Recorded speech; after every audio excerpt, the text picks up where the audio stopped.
एक दफा एक घोड़ा एक गहरे गड्ढे में जा गिरा और जोर जोर से आवाजें निकालने लगा। घोड़े का मालिक किसान था जो किनारे पे खड़ा इसे बचाने की तरकीबें सोच रहा था।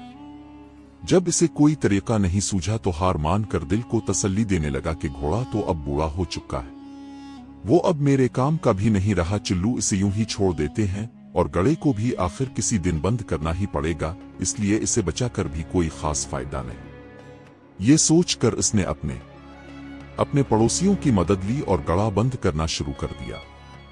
सबके हाथ में एक एक बेलचा था जिससे वो मिट्टी, बजरी और कूड़ा क्रिकेट गड्ढे में डाल रहे थे। घोड़ा इस सूरत हाल से बहुत परेशान हुआ। इसने और तेज आवाज निकालनी शुरू कर दी। कुछ ही लम्हे बाद घोड़ा बिल्कुल खामोश सा हो गया।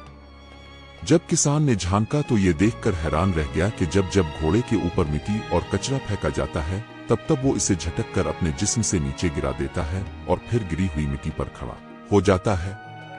ये सिलसिला काफी देर तक चलता रहा। किसान अपने पड़ोसियों के साथ मिलकर मिट्टी और कचरा फेंकता रहा और घोड़ा इसे अपने बदन से हटा हटा कर ऊपर आता गया और देखते ही देखते ऊपर तक पहुंच गया और बाहर निकल आया। ये मंजर देखकर किसान और उसके पड़ोसी सकते में आ गए। जिंदगी में हमारे साथ भी ऐसे वाकयात रूनुमा हो सकते हैं कि हमारे ऊपर कचरा उछाला जाए, हमारी किरदार कशी की जाए, हमारे दामन को दागदार किया जाए, हमें तान व तशनी का निशाना बनाया जाए।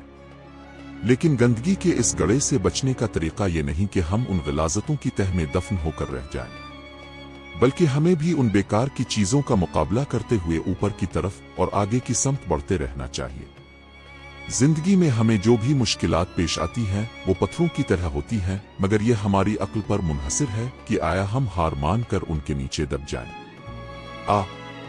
उनके ऊपर चढ़कर मुश्किल के कुनवे से बाहर आने की तरकीब करें। खाक डालने वाले डालते रहें, मगर पुरज़्म इंसान अपना रास्ता कभी नहीं बदलता।